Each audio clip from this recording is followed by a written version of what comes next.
आपका accuracy plus आप कितने कॉन्सेप्चुअल है वो चेक होता है। तो उस हिसाब से मैं क्वेश्चन सॉल्व करता था और देखता था कि कितने टाइम के अंदर कर पा रहा हूँ। अगर किसी क्वेश्चन में स्टक हो गया तो ऐसा नहीं है कि आउट ऑफ 45 मिनट के सेक्शन वाले पोर्शन में मैं 10-15 मिनट्स उसी में ज़ाया कर रहा हूँ।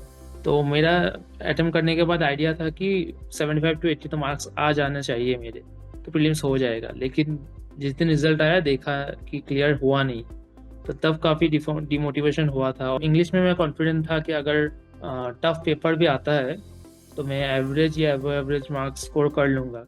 Hello everyone, welcome to Oliveboard. I am your mentor Prabal Lavania.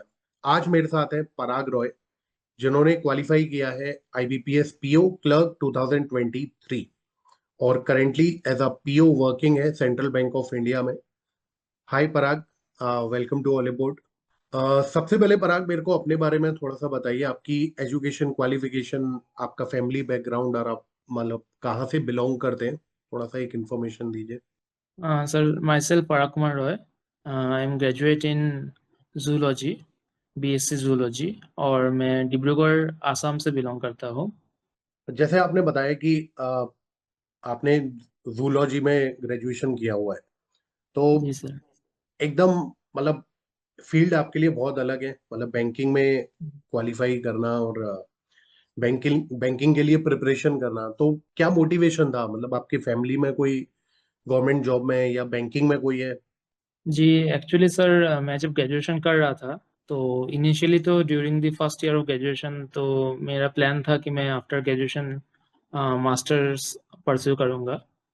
तो उसके बाद अराउंड 1 ईयर जब ग्रेजुएशन किया तो मुझे लग रहा था कि जब मैं थर्ड सेमेस्टर में था कि शायद आफ्टर ग्रेजुएशन आपका जॉब करना बेटर रहेगा मेरे लिए, क्योंकि मुझे जॉब का रिक्वायरमेंट ज़्यादा था।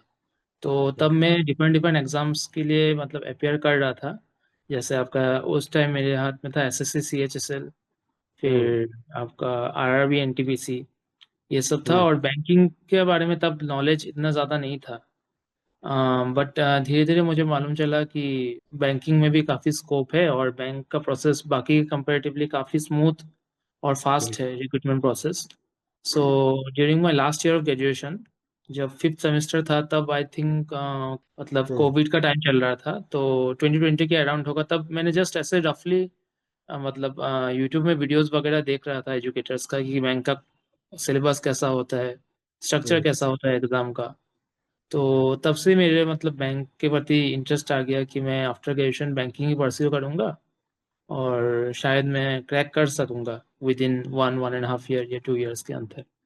तो ग्रेजुएशन मैंने किया। उसके बाद मैंने just after graduation within 1 month ही मैंने प्रिपरेशन स्टार्ट कर दिया था। उसके बाद अराउंड 1-1.5 ईयर मैंने प्रिपरेशन किया। फिर मुझे फर्स्ट मेरा जो जॉब क्रैक हुआ था वो LIC ADO था इन 2023। उसके बाद मैं जॉब कर रहा था वहाँ पे, और विद इन 1 ईयर जॉब कर ज्वाइन करने के विद इन 1 ईयर मेरा IPS PO and IPS clerk में सिलेक्शन हुआ। IPS PO as a central bank PO and in IPS clerk in Indian bank. अच्छा, एक क्वेश्चन है, क्योंकि ये इंटरव्यू बाद में बहुत सारे स्टूडेंट्स देखेंगे जी एंड सर। एक साइंस ग्रेजुएट होते हुए और कितना डिफिकल्ट था बैंकिंग के लिए तैयारी करना, और कैसे आपने मैथ्स वाला पोर्शन हुआ या फिर रीजनिंग वाला पोर्शन हुआ, कैसे इसको स्ट्रांग बनाया? क्योंकि बहुत सारे स्टूडेंट ऐसे होंगे जो बाद में इंटरव्यू देखेंगे एंड मे बी वो भी साइंस ग्रेजुएट होंगे and they want to prepare for the banking exam. So कैसे आपने क्वांट और रीजनिंग स्पेशली, क्योंकि ये कहीं ना कहीं ऐसा सेक्शन है जो थोड़ा सा एक डिफिकल्ट बनता है, तो जी। कैसे आपने तैयार किया? जी सर, जब मैं प्रिपरेशन कर रहा था तो रीजनिंग तो मतलब मुझे मिसलेनियस पोर्शन इतना दिक्कत नहीं होता था। हम्म। और पजल्स में भी यूजुअली जैसे जैसे प्रैक्टिस कर रहा था तो मैं काफ़ी जो PDFs आते हैं पजल्स के, वो हम्म। सब सॉल्व करता था। और उसके बाद मैंने प्रिपरेशन करने के अराउंड 3 मंथ्स बाद मैंने मॉक टेस्ट परचेज किया था ऑलिव हम्म। बोर्ड का। सो वहाँ से मैंने मॉक टेस्ट लगाना शुरू शुरू किया। शुरुआत में तो मार्क्स इतने अच्छे आते नहीं थे, तो हम्म। काफ़ी मतलब लगता था कि कैसे होगा, नहीं होगा, क्रैक कैसे होगा। मुझे अभी भी याद है, मैंने जो फर्स्ट मॉक दिया था, मतलब फुल मॉक मैंने जो फर्स्ट दिया था प्रिपरेशन जर्नी का, वो SBI PO का मॉक था। SBI okay. PO prelims. तो तब मुझे कुछ आइडिया नहीं था मतलब कि कितना पोर्शन है, और अराउंड 1.5 मंथ्स ही हुआ था प्रिपरेशन का। तो उसमें मार्क्स भी काफ़ी कम आए थे, तो काफ़ी डिमोटिवेशन हुआ था कि कैसे परस्यू होगा, इतना टफ जर्नी है। लेकिन उसके बाद धीरे धीरे मतलब नीचे खुद के स्ट्रेंथ वीकनेस के ऊपर काम किया मैंने। मॉक्स लगाए रेगुलर, जो सेक्शनल मॉक्स होते हैं उसने हम्म। काफ़ी हेल्प किया। फिर बाकी जो जो यूट्यूब में फ्री वीडियोस आ जाते हैं, वॉलीबॉल के हम्म। चैनल पे हो गया, वो सब भी मैं फॉलो करता था। और रीजनिंग सेक्शन ऐसे ऐसे करके मेरा ऑलमोस्ट पजल स्ट्रांग हो गया। और टाइम टू टाइम मैं मॉक सेक्शनल मॉक क्विजेस वगैरह करते रहता था। और क्वांट्स में सर इनिशियली मुझे एरिथमेटिक में काफ़ी दिक्कत होता था। फीड मैथ्स मेरा काफ़ी हो गया था अच्छे से, और डीआई में भी इतना दिक्कत नहीं था, लेकिन एरिथमेटिक में काफ़ी दिक्कत था। तो फिर मैंने क्या किया, जो जो एरिथमेटिक में जो जो टॉपिक्स में मुझे ज़्यादा दिक्कत आता था, तो एक एक करके मैंने मतलब टॉपिक चूज़ करना स्टार्ट किया। जैसे आपका बोट्स एंड स्ट्रीम हो गया, स्पीड टाइम डिस्टेंस हो गया, टाइम एंड वर्क हो गया, फिर एस आई सी आई। ये सब एक एक करके मैंने लो से लेके एकदम हाई लेवल तक क्वेश्चंस लगाने शुरू किए। और मैंने देखा कि काफ़ी वैरायटी ऑफ क्वेश्चंस है जिसे हम सॉल्व करके अपना मेंस का प्रिपरेशन अच्छा कर सकते हो। क्योंकि प्रीलिम्स तो बिल्कुल। 2-3 अटेम्प्ट के बाद किसी का भी निकल जाता है, किसी का फर्स्ट अटेम्प्ट में भी निकल जाता है। प्रीलिम्स में इतना इशू नहीं होता है, क्योंकि इतने हाई कॉन्सेप्ट क्वेश्चंस आते नहीं है प्रीलिम्स में। यूजुअली आपका स्पीड टेस्ट करता है और आपका एक्यूरेसी। लेकिन मेंस में स्पीड से ज़्यादा आपका एक्यूरेसी प्लस आप कितने कॉन्सेप्चुअल है वो चेक होता है। तो उस हिसाब से मैं क्वेश्चन सॉल्व करता था और देखता था कि कितने टाइम के अंदर कर पा रहा हूँ। अगर किसी क्वेश्चन में स्टक हो गया तो ऐसा नहीं है कि आउट ऑफ 45 मिनट के सेक्शन वाले पोर्शन में मैं 10-15 मिनट्स उसमें ही ज़ाया कर रहा हूँ। चूज करता था हम्म। कि जब पेपर स्टार्ट करूँ तब पहले स्कीमिंग कर लूँ, कौन कौन सा क्वेश्चन मुझसे होगा और कौन कौन सा थोड़ा डिफिकल्ट लग रहा है मैं मार्क करके रखूँ। तो उस हिसाब से प्रोग्रेस करते करते इम्प्रूवमेंट हुआ मेरा। जैसे आपने बताया, मतलब आपकी जो प्रिपरेशन की जर्नी थी वो लगभग 1.5 साल की, 1 से 1.5 साल, जी जी सर। है ना? तो वो 1 से 1.5 साल की जो जर्नी थी उसमें बीच में भी आपने कुछ एग्जाम वगैरह दिए? कोई एग्जाम जी आपने फॉर्म फिल किया जिसमें मतलब ऐसा हुआ होगा कि शायद प्रीलिम्स नहीं निकला होगा, या फिर प्रीलिम्स निकल गया होगा तो मेंस नहीं निकला होगा, ऐसा हुआ होगा वहां पे? मतलब कैसे आपने अपने आप को कोप अप करा कि नहीं, अब मेरे को एक बार और देना चाहिए, एक अटेम्प्ट और देना जी चाहिए, या 1 साल अपनी प्रिपरेशन को और देना चाहिए? सर, मैंने जैसे कहा आपको, मैंने 2021 के अराउंड अक्टूबर में प्रिपरेशन स्टार्ट किया था। ग्रेजुएशन मेरा हम्म। सितंबर में हो गया था। तो हम्म। उस साल तो दिसंबर में आईपीएस पीओ क्लर्क मैंने दिया था। लेकिन हम्म। तब तो जब 2 महीने का प्रिपरेशन था, इतना मतलब प्रीलिम्स हुआ नहीं था। तो मैं हम्म। सोच रहा था कि ठीक है, अच्छे से प्रिपेयर करके 2022 में मैं अपेयर करूंगा। तो 2022 के स्टार्टिंग से ही मैं आपका जो जो एग्जाम्स आ रहे थे, आरआरबी का मैंने दिया था। तो मेरा आरआरबी क्लरिकल और पीओ दोनों में प्रीलिम्स निकल गया था। बिल्कुल। फिर दोनों का साथ साथ रिजल्ट आया था, और उसके जस्ट बाद हमारा आया था आपका आईपीएस क्लर्क का प्रीलिम्स रिजल्ट आया था। तो उसमें उस साल काफ़ी हाई कट ऑफ गया था। मतलब उससे पहले वाले कुछ सालों में ट्रेंड अलग चल रहा था। मतलब अराउंड 60s के अराउंड कट ऑफ जा रहा था, उस साल 80+ चला गया था कट ऑफ। तो मेरा अटेम्प्ट करने के बाद आइडिया था कि 75 to 80 तो मार्क्स आ जाने चाहिए मेरे, तो प्रीलिम्स हो जाएगा। लेकिन जिस दिन रिजल्ट आया देखा कि क्लियर हुआ नहीं। तो तब काफ़ी डिमोटिवेशन हुआ था। और मुझे याद है जिस दिन मेरा रिजल्ट आया था उसके बाद वाले दिन मुझे आरआरबी क्लरिकल मेंस देने जाना था। मतलब मेरा जर्नी था, और 2 दिन बाद मेरा एग्ज़ाम था। तो मेरे होम टाउन से अराउंड 500 किलोमीटर दूर था मेंस का सेंटर। फ्रॉम डिब्रूगढ़ टू हम्म। गुवाहाटी में जा रहा था। ओके। तो उसमें काफ़ी डिमोटिवेशन हुआ था। तो फिर तो अपियर किया, और उस साल तो कोई मेंस निकला नहीं। आरबी क्लर्क का मेंस अपियर किया मैंने, पीओ मेंस अपियर किया। उसके बाद सर फिर उस साल मेरा आईपीएस क्लर्क प्रीलिम्स नहीं हुआ। उसके बाद आईपीएस पीओ में भी ऐसा हुआ था कि जब मैं प्रीलिम्स देने गया था, 2 सेक्शन थे आपका। इंग्लिश सेक्शन पहले आया था, वो मेरा ठीक ठाक गया था। मैथ्स भी ठीक था, तो अटेम्प्ट ऑलमोस्ट हो गए थे। जस्ट रीजनिंग ठीक करना था, बट रीजनिंग में कुछ ब्लंडर की वजह से रीजनिंग में ज़्यादा अटेम्प्ट हुआ नहीं। तो ओके। काफ़ी पैनिक हो गया था मतलब मैं उस टाइम में। तो रीजनिंग अच्छा नहीं होने के कारण से मेरा वो प्रीलिम्स भी रह गया था। फिर उसके बाद मैंने एसबीआई पीओ दिया था उस साल। उसमें मेरा प्रीलिम्स हो गया था एसबीआई पीओ का। वो 2022 के एंड में दिया था मैंने प्रीलिम्स। हम्म। और 23 के स्टार्टिंग में मैंने मेंस दिया था, मेंस रह गया था, मेंस नहीं हुआ था। तो ये कुछ एग्जाम्स है जो मैंने दिए थे। उसके बाद तो सर LIC का नोटिफिकेशन आया था, LIC hmm, AAO and ADO। तो मैंने दोनों ही फिलअप किए थे। AAO में मेरा प्रीलिम्स हुआ था, मेंस रह गया था। और ADO में मेरा प्रीलिम्स, मेंस एंड इंटरव्यू तीनों होने के बाद मैंने सिलेक्शन हो गया था मेरा। ओके। अच्छा, पूरी प्रिपरेशन में कौन से सब्जेक्ट आपके सबसे स्ट्रांग थे, मतलब जिनके ऊपर आपको कॉन्फिडेंस था, या एक होता है ना कि ये दो सब्जेक्ट ऐसे हैं कि इन पे मेरे को ध्यान थोड़ा सा अब कम देना है मेंस की प्रिपरेशन के दौरान, मेरे को सबसे ज्यादा जो फोकस है वो ये जो बचे हुए एक या दो सब्जेक्ट है उन पे देना है? कौन से ऐसे सब्जेक्ट्स थे जो स्ट्रांग और वीक सेक्शन में आपके हो? सर मेरा इंग्लिश सेक्शन, मुझ मैं कह सकूंगा कि एवो एवरेज था। अगर स्ट्रॉन्ग ना भी पकड़ूं तो एवो एवरेज था। मतलब इंग्लिश में मैं कॉन्फिडेंट था कि अगर टफ पेपर भी आता है तो मैं एवरेज या एवो एवरेज मार्क्स स्कोर कर लूंगा, क्योंकि उसमें मेरा ग्रामेटिकल पोर्शन ऐसा था कि मतलब कुछ कुछ रूल्स मुझे मालूम थे ग्रामर्स के। But okay. काफ़ी सारे स्टूडेंट्स मैंने देखा है कि उनको बहुत सारे रूल्स याद है, तो रूल्स के बेसिस में मतलब सॉल्व करते और अच्छा परफॉर्म करते भी है। बट मैं उनमें से नहीं था, मतलब मुझे सारे रूल्स याद रहते नहीं था।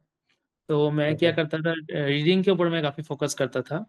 इसलिए रीडिंग ओके। कॉम्प्रिहेंशन में भी मैं मतलब अच्छा स्कोर कर पाता था। और ग्रामर्स के काफ़ी एरर, मतलब मैं अगर जब सेंटेंस पढ़ता था तो थ्रू रीडिंग ही मुझे मतलब हेल्प हो जाता था। वो चाहे एरर डिटेक्शन में हो या आपका पैरा जंबल में हो, ये सब में मतलब हेल्प होता था। तो इंग्लिश में कह सकूंगा कि बाकी सब्जेक्ट्स के कंपेरेटिवली मेरा स्ट्रॉन्ग पॉइंट था। एक इम्पोर्टेंट सब्जेक्ट है जो कि मेंस में ही दिखता है, जीए, और जो जी। मतलब बहुत स्टूडेंट्स के लिए एक बहुत टेंशन वाला सब्जेक्ट है, जिसमें क्या पढ़ा जाए, कहाँ से पढ़ा जाए, कितना पढ़ा जाए। तो आपने कैसे तैयार करा जीए? जैसे 2022 में सारे एग्जाम्स वगैरह आपने दे दिए और बहुत सारे एग्जाम्स का मेंस नहीं निकला था, तो क्या ये कारण, मतलब ये भी हो सकता है कि जीए या कोई आप प्रीलिम्स के साथ मेंस की प्रिपरेशन नहीं कर रहे थे, कुछ ऐसा है?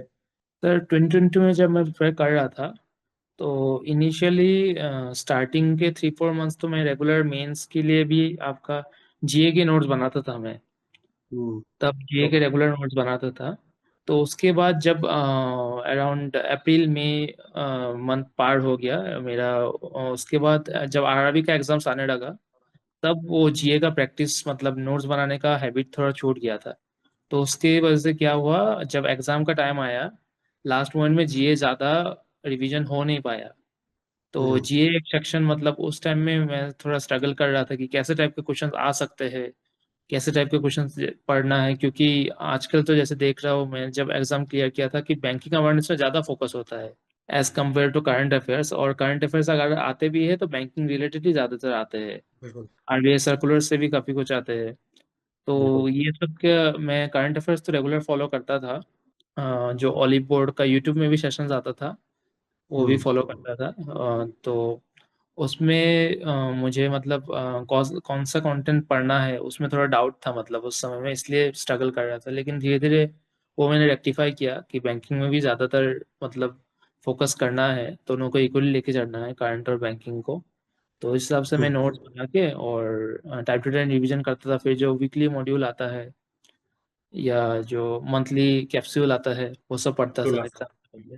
मतलब 2023 में जिस ईयर आपने सारे एग्जाम्स को क्वालिफाई करा, पीओ और क्लर्क को, तो आपने प्रीलिम्स के साथ मेंस को तैयार करा, तो कैसे अपने टाइम को मैनेज किया? क्योंकि अभी बहुत सारे एग्जाम्स अभी भी हैं, जैसे आरआरबी पीओ क्लर्क का एग्जाम अब होना है क्योंकि इस साल डिले है एग्जाम्स, है ना? जी। इस बार जी। IBPS clerk, IBPS PO, SBI PO, SBI clerk पहले हो रहे हैं। हाँ नवंबर हाँ। दिसंबर में प्रीलिम्स होगा आरआरबी का। तो जी। कैसे आपने तब प्रीलिम्स के साथ मेंस को मैनेज करा, क्या शेड्यूल आपने बनाया?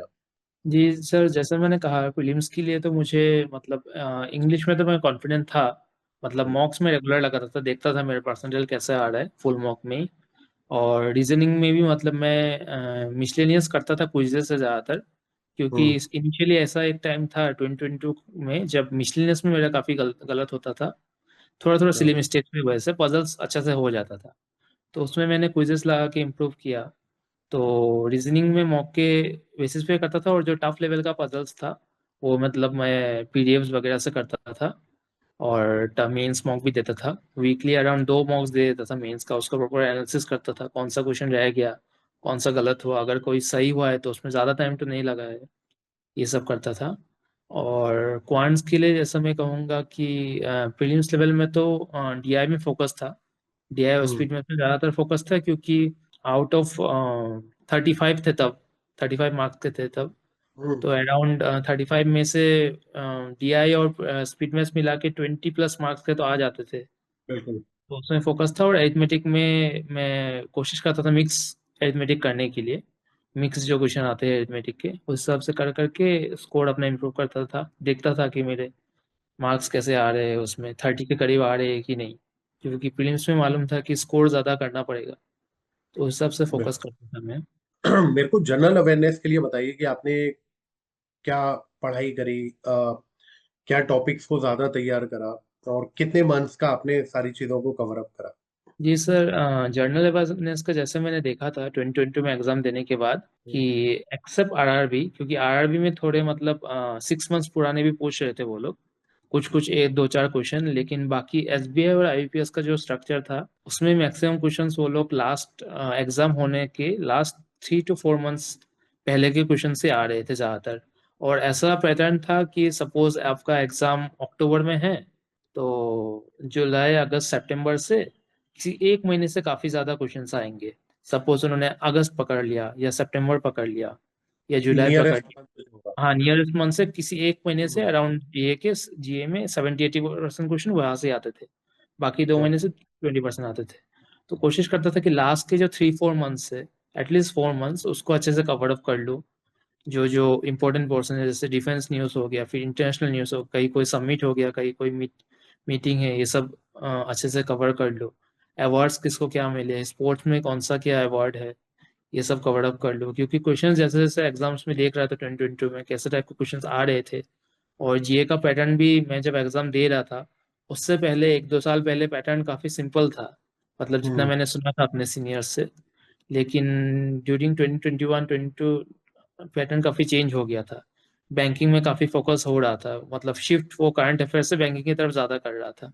बिल्कुल। तो इस हिसाब से बैंकिंग न्यूज़ भी फॉलो कर रहा था, कौन सा बैंक किसके साथ मर्ज हो रहा है, कौन सा इंश्योरेंस के साथ क्रेडिट कार्ड कौन सा मर्ज कर रहे हैं, ये सब में बिल्कुल। फोकस करता था ज़्यादातर। उस हिसाब से प्रिपरेशन करता था मैं। आईबीपीएस पीओ का आपने मेंस का एग्जाम दिया होगा, उसके बाद इंटरव्यू के लिए प्रिपरेशन कुछ अलग से आपने करी, या कैसा आपका इंटरव्यू एक्सपीरियंस था। सर, इंटरव्यू के लिए मैंने उस टाइम में ऑलिव बोर्ड का एक बैच लिया था। उसमें मैं मतलब प्रिपरेशन उनसे क्लासेस वगैरह कर रहा था। मैं जो जो इंटरव्यू में आ सकते हैं, मैक्सिमम तो बैंकिंग अवेयरनेस का था। और कुछ कुछ मतलब जो बेसिक एटिकेट्स होते हैं इंटरव्यू से, क्योंकि उससे पहले हम्म। मैंने एल आई सी एडीओ का एक ही इंटरव्यू फेस किया था। और बाकी हम्म। बैंकिंग में कोई इंटरव्यू मैंने फेस नहीं किया था, मतलब जो आईपीएस पीओ का इंटरव्यू था उससे पहले मैंने एसबीआई पीओ में अपियर किया था मैंने एज ए इंटरव्यू में, लेकिन वो क्लियर नहीं हो पाया था। तो उससे भी काफ़ी बिल्कुल। एक्सपीरियंस मुझे मिला था, कैसे रेस्पॉन्ड करना है इंटरव्यूअर को, कैसे कितने टाइम में रेस्पॉन्ड करना है, अगर कोई क्वेश्चन आता नहीं है तो कैसे सर इंटरव्यूअर को बोलना है कि सर मुझे ये आता नहीं है, मैं ट्राई करूंगा इसे रिकॉल करने की, घर जाके देखने की। फिर कैसे क्वेश्चंस को हैंडल करना है, और कौन से टॉपिक में ज़्यादातर इनसाइड बैंकिंग कौन से क्वेश्चंस आ सकते हैं, खुद के बारे में कुछ बताना अच्छे से कॉन्फिडेंटली, खुद की इंटरेस्ट के बारे में बताना, अगर कोई स्ट्रेंथ है कोई वीकनेस है वो भी अच्छे से बताना, ये सब के बारे में मैंने फोकस किया था। सर की क्लासेस ने काफ़ी हेल्प किया था मुझे ड्यूरिंग इंटरव्यू। और इंटरव्यू जब आप देने गए थे तो कैसा रहा था एक्सपीरियंस, मतलब क्या क्वेश्चंस थे, जी सर, कैसा रहा ओवरऑल। जब मैं इंटरव्यू देने गया था मुझे याद है ये फरवरी 2024 की बात है। फरवरी में हम्म। हुआ था आईपीएस का इंटरव्यू, उससे एक मंथ पहले एसबीआई का हुआ था जनवरी में।